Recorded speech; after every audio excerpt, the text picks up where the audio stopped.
महात्मा उपासक डॉक्टर सोहनराज तातेड़ पुनरुत्थान और आत्मविज्ञान के बाद अब ला रहे हैं सनातन सत्य, जैसी दृष्टि वैसी सृष्टि, कुदरत, कुदरती रचना एवं कुदरत के कानून से शाश्वत सुख की प्राप्ति। लॉग इन करें www.drsohanrajtated.com, YouTube channel doctor Sohanraj Tated, play store से डाउनलोड करें mobile app doctor Sohanraj Tated. ओम ह्रीं नमो अरहंताणं, ओम ह्रीं नमो सिद्धाणं, ओम ह्रीं नमो आयर्याणं, ओम ह्रीं नमो उवज्जायाणं, ओम ह्रीं नमो लोये सव्वसाहुणं, ऐसो पंच नमोकारो सर्व पावपनासनो, मंगलाणं च सव्वेसिं पडमं हवै मंगलं, पडमं हवै मंगलम्। ओम नमो भगवते वासुदेवाय, ओम नमः शिवाय। जय सच्चिदानंद। भाइयों और बहनों, मातृशक्ति को नमन। आज का हमारा अति उत्तम विषय संबंधों की मधुरता। संबंध, रिलेशंस, एक तो होते हैं ब्लड रिलेशन, सगा भाई, सगी बहन, सगी मां, सगा पिता, ये सगा बेटा, ये ब्लड रिलेशन होते हैं। और एक इससे जुड़े हुए जो लोग होते हैं वो अलग रिलेटिव्स कहलाते हैं, और सब बिजनेस से जुड़े हुए वो कहलाते हैं बिजनेस रिलेशन पर्सन्स कहलाते हैं, और सोसाइटी में रहते हैं तो सोसाइटल पर्सन्स कहलाते हैं। पर ये सब संबंध में काम आते हैं। गृहस्थी के संबंध बहुत बड़ा मायना रखता है और वो मुख्य चीज होती है। ऐसा कहा जाता है दुनिया में सब कार्य मधुर संबंधों से होता है, और जहां संबंध अच्छे होते हैं वहां कोई कार्य किसी का नहीं रुकता है। लेकिन जो सन्यासी होता है उसके तीन चीजें होती है। सन्यासी और गृहस्थी का डिफरेंस क्या है कि जो है वो सन्यासी के घर नहीं होता, सन्यासी की रसोई नहीं होती, सन्यासी के संबंध नहीं होता है। सन्यासी के सामने कोई भी उसका माता पिता आकर के खड़े हो जाते हैं तो वह दूसरों को इंट्रोडक्शन देगा, मेरे संसार पक्षीय माता पिता, क्योंकि वह सन्यासी बनते ही वसुधैव कुटुंबकम का सदस्य हो जाता है। ये संपूर्ण जो मानव जाति है उसका वह एक हिस्सा बन जाता है, क्योंकि वो परमार्थी होता है। वो स्वार्थ की चेतना, परार्थ की चेतना से ऊपर उठ करके परमार्थ की चेतना में चला जाता। उसके लिए सभी आत्माएं, सभी जीव, सभी मानव एक समान होते हैं, क्योंकि उसका लक्ष्य है शाश्वत सुख की प्राप्ति का होता है। संन्यास क्यों लिया जाता है कि व्यक्ति शाश्वत सुख की प्राप्ति के लिए लेता है। भगवान बुद्ध को मैं कोट करना चाहूंगा। भगवान बुद्ध ने कहा, sorrow is omnipresent, sorrow is omnipresent, the cause of sorrow is there, the cause of the sorrow is wishes, and we can vanish sorrow by vanishing our wishes. उन्होंने कहा कि दुख जो है सर्वत्र उपलब्ध है। दुख का कारण है, दुख का कारण कामना है। अगर कामना को आप समाप्त करो तो दुख समाप्त हो जाता है। कामनाओं को, विशेष को, लालसाओं को, अटैचमेंट को, मोह को समाप्त करना यानी कि शाश्वत सुख की प्राप्ति करना, अपने स्वरूप के अंदर अवस्थित हो जाना। हमें अपना स्वरूप क्यों नहीं दिखाई देता है कि बीच में अज्ञान आ जाता है। ये अज्ञान रूपी दीवार है, ये खड़ी है हमारे स्वरूप की प्राप्ति में। अगर हम इस दीवार को तोड़ देते हैं तो जड़ अलग चेतन अलग हो जाता है। यानी कि जो ये अज्ञान है वह कार्बन शरीर है, वह इस हमारे ब्रह्मांड में चला जाता है और मूल स्वरूप की आत्मा सिद्ध शिला में चली जाती है। हम बात कर रहे थे संबंधों की मधुरता। देखिए, ये व्यवहार जगत का विषय है। संबंधों की मधुरता कब रहती है?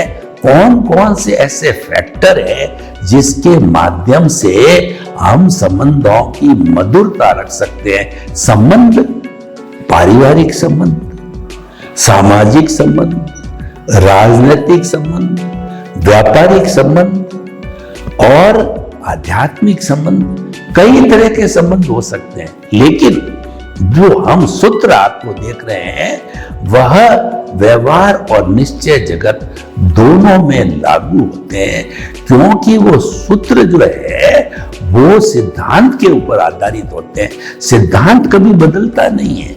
हमारा जो सनातन सत्य है ये सिद्धांत पर आधारित है और सनातन सत्य से हम आपको अध्यात्म विज्ञान और मुक्ति का मार्ग बताना चाहते हैं। यानी कि आपकी रॉन्ग बिलीफ को समाप्त करके आपको राइट बिलीफ के अंदर डालते हैं, ताकि कि आपके शाश्वत सुख की नींव लग जाए। और उसके लिए हम कुदरत के कानून का जो है सहारा लेते हैं।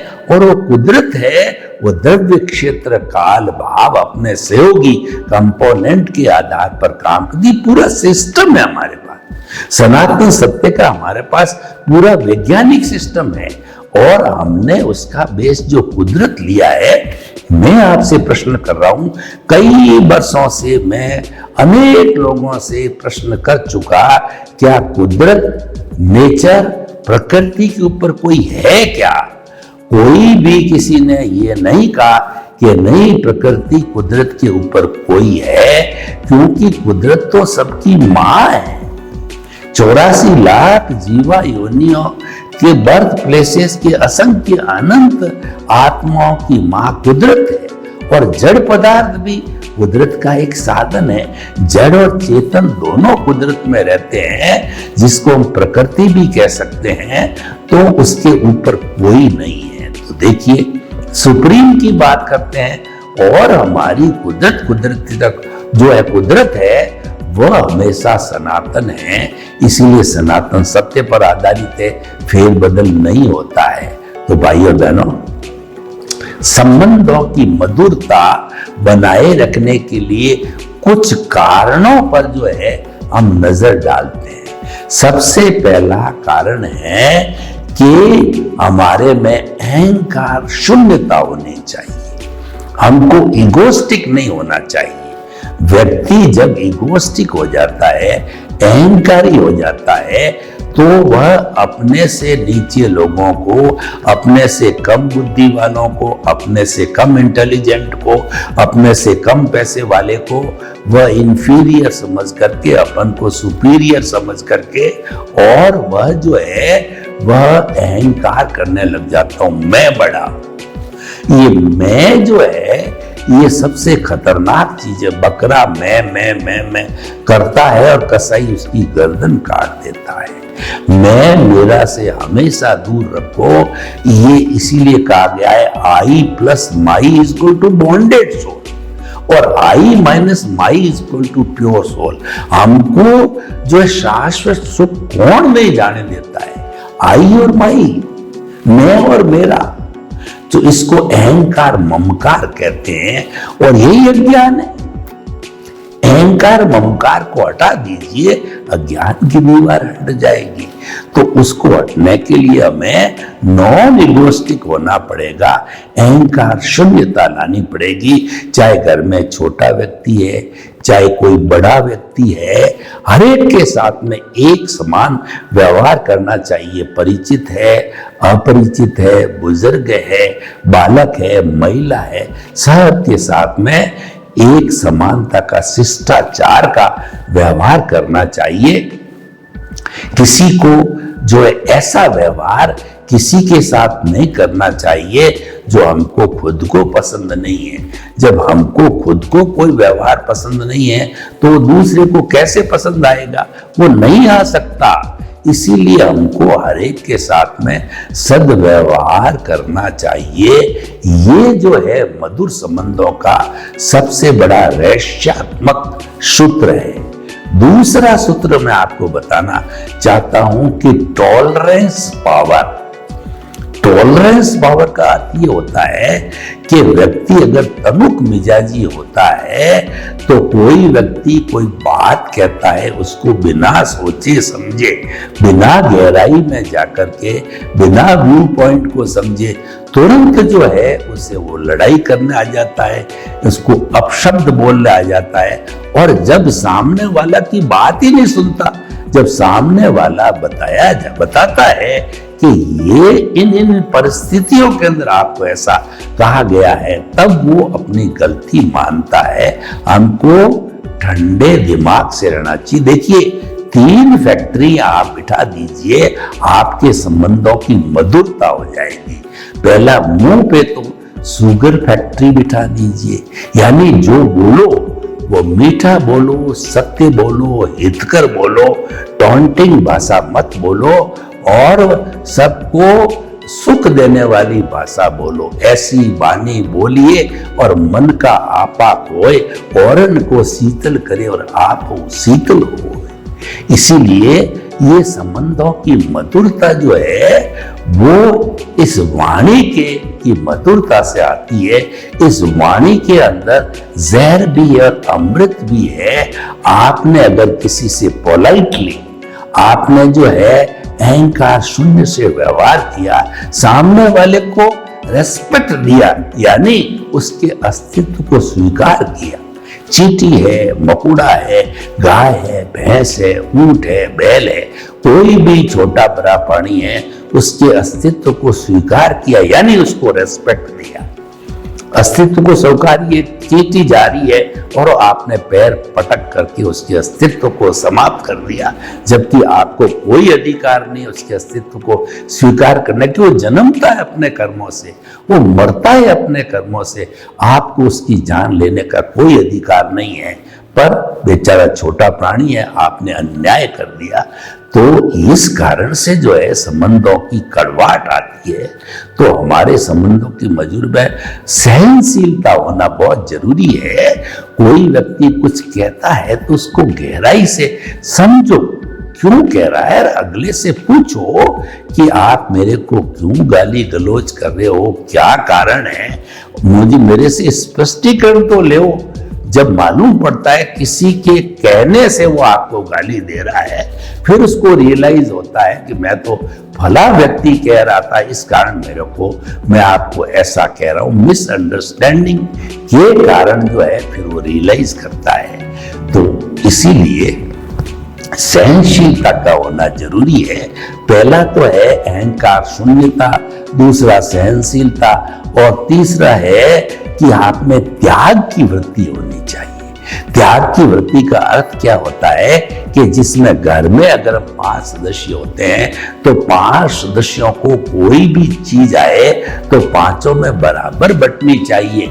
हमारी पुरानी माता दादियां होती थी, घर में कोई आम आता था, लड्डू आता था या रोचक चीज आती थी तो वो 5 को बराबर बराबर देती। कोई बाहर होता तो वो उसका हिस्सा अलग रख देती, वो आने पर देता, ताकि कि वो किसी को ये माइंड ना हो कि मेरा हिस्सा किसी ने खा लिया। और आप जबरदस्ती करते हो कि लॉइन शेयर, यानी कि आपका शेयर 1 आता है और आपने 3 शेयर खा लिए, तो ये त्याग की वृत्ति नहीं, ये स्वार्थ की वृत्ति होती है। यानी कि परिवार में एक व्यक्ति तो मौज मजा मस्ती करता रहे और अन्य उसके भाई है वह कठोर मेहनत करते रहे, तो निश्चित तौर पे जो है ये असंतुलन की बात है और ये ज्यादा लंबा चलने की, संबंधों की मधुरता नहीं रह सकती है, कड़वाहट आ जाती है। तो इस तरीके से 3 काम हो गए। और चौथा है कि व्यक्ति को जो है सामने वाले के जो दुख है, दर्द है, सुख है, उसके अंदर बांटना चाहिए। दुख है वो भी बांटना चाहिए, सुख है वह भी बांटना चाहिए। आपका परिवार का सदस्य है या आपका क्लोज है, आपका रिलेटिव है, उसका सुख मतलब उसके शादी ब्याह या बड़ा फंक्शन होता है तो आपको अटेंड करना चाहिए, या उसके घर में कोई गमी हो गई, छोटा बड़ा किसी की डेथ हो गई, तो उसमें जाके उसको आपको सांत्वना देनी चाहिए। उससे संबंधों की मधुरता रहती है। वो व्यक्ति फील करता है कि मैं अकेला नहीं हूं, समाज में मेरे साथी लोग हैं जो मेरा सुख दुख बांटने वाले होते हैं।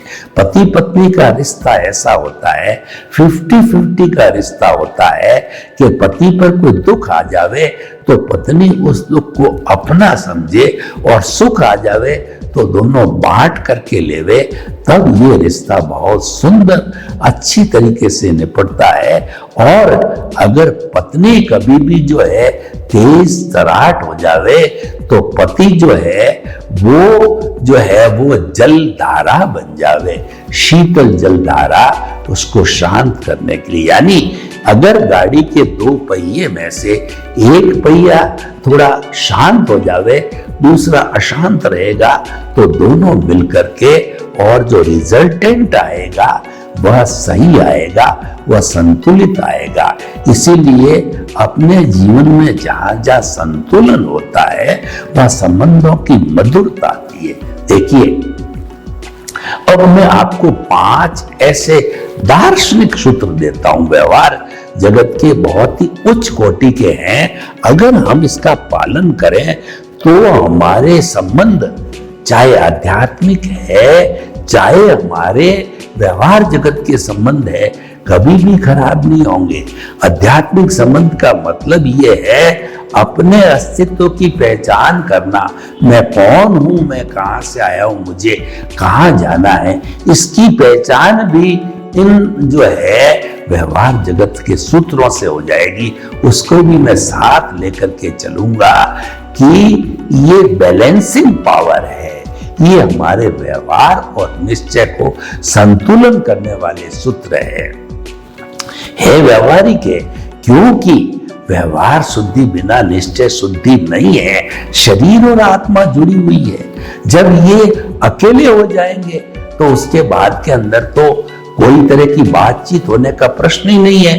जड़ जड़ के जगत में चला जाएगा, चेतन चेतन के जगत में सिद्ध शिला में चली जाएगी, तो कौन बात करेगा। ये बातचीत और इतनी जो होती है, ये जड़ चेतन का मिश्रण, जिसको कि हम द्वैत कहते हैं, द्वैत में ही इतनी बात होती है।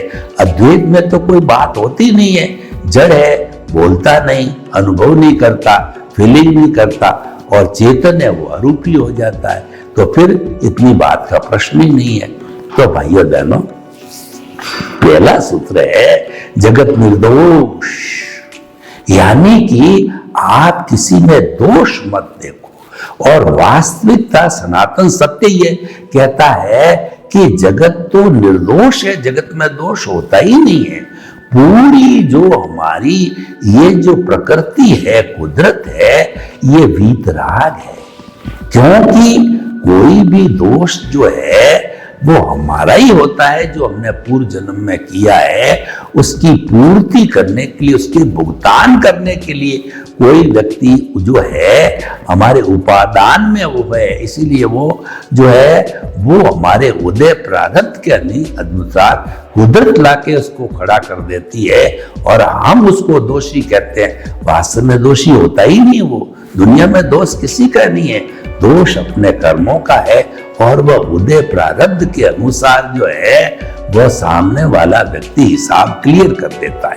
वास्तव में क्या होता है, पिछले जन्म के अंदर भाव डालने वाला और व्यक्ति था, उसने कॉजल बॉडी बनाई, और वही कॉजल बॉडी इस जन्म के अंदर वो भाव कर्म द्रव्य कर्म में रूप में बदल करके उदय प्रारब्ध के अधीन आते हैं, और जो है वो आपको भुगतना पड़ता। आप कहते हो मैंने तो इस व्यक्ति के साथ कभी बुरा नहीं किया, मैंने इस व्यक्ति का पैसा नहीं खाया, मैंने इस व्यक्ति को कभी गाली नहीं दी, मैंने इस व्यक्ति को भी पीटा नहीं, तो वो क्यों पीट रहा है, वो मेरे पैसे क्यों दबा रहा है, वो मेरे को गाली क्यों दे रहा? भाई तुम्हें पता नहीं है, करने वाला कोई और था, लेकिन भूत भविष्य वर्तमान तीनों में प्रेजेंस जो है हमारे भीतर विराजमान शुद्ध आत्मा भगवान है, उसकी प्रेजेंस, उसकी गवाही से ये कार्य हुआ है।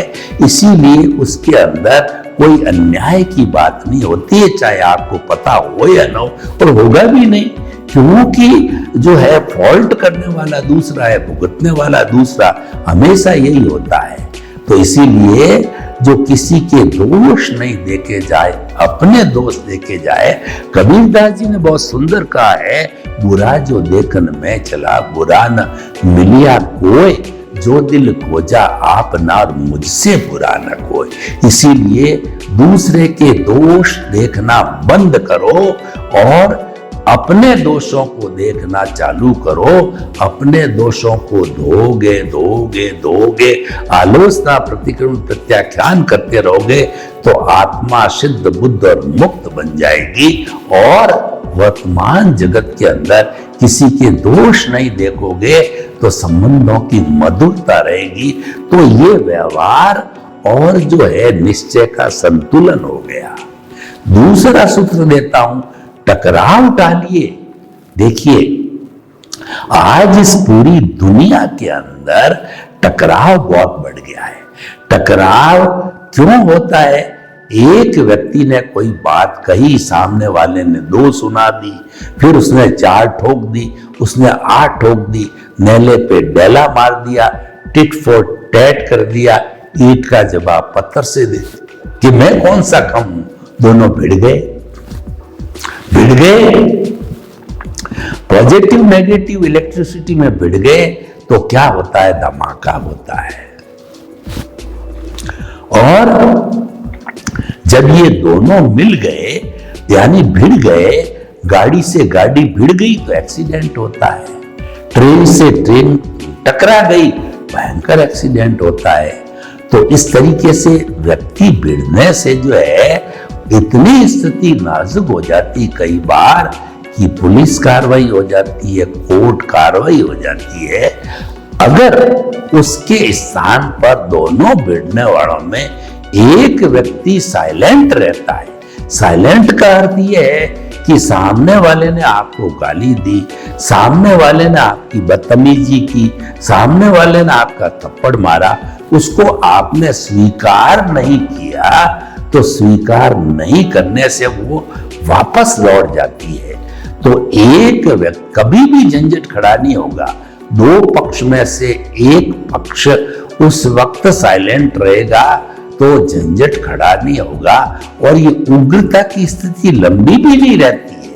2-5 मिनट के अंदर सामने वाला गाली देके बोल के चुप हो जाता है। जब शांत होता है तो उसको समझाया जा सकता है, और हृदय परिवर्तन करके समझाने से अच्छा कहना चाहिए, वो रिजल्ट आता है और जो है वो स्थिति स्पष्ट होती है। तो भाइयों बहनों, टकराव टालिए।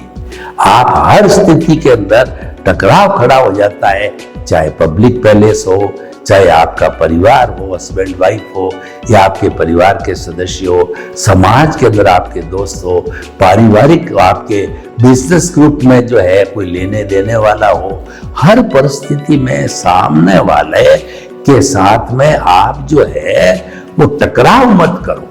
तो कई लोग जो है तनुक मिजाजी होते हैं, वो तो उनकी आदत है बोलने की, तो हमें उन पर तरस खाना चाहिए कि तो गुस्सेल है, गुस्सा करेगा, पर मैं क्यों गुस्सा करूं और अपने स्वास्थ्य को खराब करूं।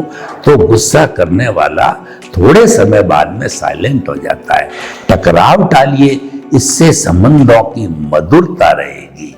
और इससे देखिए, आप टकराव टालते और आपने सहन कर लिया तो आपके नए कर्मों का बंधन नहीं होगा, क्योंकि ये तो कुदरती रचना है। वह आपको डांटेगा, मारेगा, पीटेगा, गाली देगा, क्योंकि ये तो उदय प्रारब्ध के अधीन है। दुनिया में ऐसा कोई व्यक्ति, कोई देवता ताकतवर नहीं है जो आपका भला कर सके या बुरा कर सके। आपके कर्म जब उदय प्रारब्ध में आते हैं, वही भला करवाते हैं, बुरा करवाते हैं। तो इसलिए टकराव करने की जरूरत ही नहीं है। आपने सहन कर लिया, मीन्स नो न्यू कॉज। आपने जो उदय प्रारब्ध चल रहा है उसके साथ जुड़े नहीं, आप नया कॉज नहीं पड़ा। जब कॉज नहीं पड़ेगा तो ये तो जो आपने कहानी बोली उदय प्रारब्ध हुआ, ये तो डिस्चार्ज हो गया। जन्म जन्मांतर का डिस्चार्ज जो है बर्फ की सीला की तरह पिघल करके जीरो हो जाएगा और आप कुछ ही भवों के अंदर शाश्वत सुख यानी अपने स्वरूप को प्राप्त कर लोगे। आप मुक्ति की अवस्था में चले जाओगे, आप ब्लिस की अवस्था में चले जाओगे, जो कि अंतिम पड़ाव है हमारे जीवन का। तो भाइयों और बहनों, पहला है कि जो है जगत निर्दोष, दूसरा टकराव टालिए और तीसरा है एडजस्ट एवरीवेयर। देखिए, हमारे जीवन में चाहे हमारा बाहर का जीवन है, चाहे भीतर का जीवन है, चाहे हमारा व्यवहार जगत है, चाहे हमारा निश्चय जगत है, उसमें उतार चढ़ाव आते ही रहते हैं, क्योंकि ये उतार चढ़ाव प्रकृति का नियम है। कभी सुख होगा, कभी दुख होगा, कभी सर्दी होगी, कभी गर्मी होगी, कभी अच्छा भोजन मिलेगा, कभी जो है अच्छा भोजन नहीं मिलेगा, कभी सोने के लिए अच्छी जगह मिलेगी, कभी जगह नहीं मिलेगी, कभी बैठने को जगह नहीं मिलेगी, खड़ा रहना पड़ेगा। इस तरीके से ये जीवन एक संघर्ष है, ये तो चलता रहेगा। तो आपको हर परिस्थिति के अंदर एडजस्ट करना चाहिए। तो इस तरीके से इन शाश्वत नियमों का हम पालन करेंगे तो हमारे संबंधों की मधुरता व्यवहार जगत और निश्चय जगत दोनों में बनी रहेगी। सर्वे भवन्तु सुखिनः सर्वे सन्तु निरामया। लोक के सब जीवों को सुख मिले, शांति मिले, आनंद मिले, प्रेम मिले और सब में संबंधों की मधुरता बनी रहे, ताकि कि हम एक अच्छा जीवन जी सके। आपके प्रति मंगल भावना। ओम शांति। महात्मा उपासक डॉक्टर सोहनराज तातेड़ पुनरुत्थान और आत्मविज्ञान के बाद अब ला रहे हैं सनातन सत्य, जैसी दृष्टि वैसी सृष्टि, कुदरत, कुदरती रचना एवं कुदरत के कानून से शाश्वत सुख की प्राप्ति। लॉग इन करें www.drsohanrajtated.com। YouTube channel doctor Sohanraj Tated, play store से डाउनलोड करें mobile app doctor Sohanraj Tated.